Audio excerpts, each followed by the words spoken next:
دھاندلی کا شور مچانے والے آمریت کا نظام چاہتے ہیں۔ 1977 میں بھی دھاندلی پر احتجاج ہوا، پھر 10 سال کے لیے مارشل لا لگ گیا۔ بلاول بھٹو زرداری کے خطاب کے دوران سیاسی جماعتوں پر الزام، کہا کہ 2 ایسے حلقے ہیں جہاں فارم 45 کے مطابق پیپلز پارٹی جیتی، لیکن اعلان نون لیگ اور ایم کیو ایم کی جیت کا ہوا۔ لیکن ہم اپنے حق کے لیے قانونی راستہ اپنائیں گے۔ سیاستدان وقت کی نزاکت کو سمجھیں، شکایات دور کریں اور ملک میں استحکام آنے دیں۔ بلاول بھٹو نے کہا کہ مولانا فضل الرحمان کے پاس صرف مدرسے کے بچے ہیں جن کا ووٹ ہی نہیں ہے۔ آج بھی کچھ ایسے سیاستدان ہیں جو سمجھتے ہیں کہ ایک بار پھر اس ملک میں ایک آمریت جیسا نظام قائم کیا جائے۔ آپ سب کو یاد ہے کہ 1977 میں کیا ہوا۔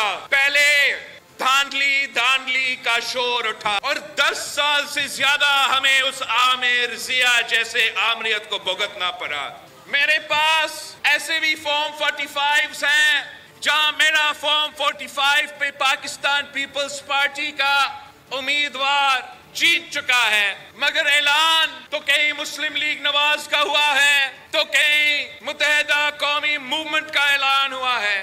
میں تمام سیاسی جماعتوں کو اپیل کرتا ہوں کہ آئے ہم اس سسٹم میں، اس جمہوری نظام میں رہ کے اس کی بہتری کا بندوبست کر سکتے ہیں۔ مولانا صاحب ہو، سب سے زیادہ ان کے جلسے میں مدرسہ کے جو بچے ہیں وہ پہنچتے ہیں۔ الیکشن ڈے جب آتا ہے ان کو پھر اندازہ ہوتا ہے کہ ان بچوں کے پاس تو ووٹ ہی نہیں ہے۔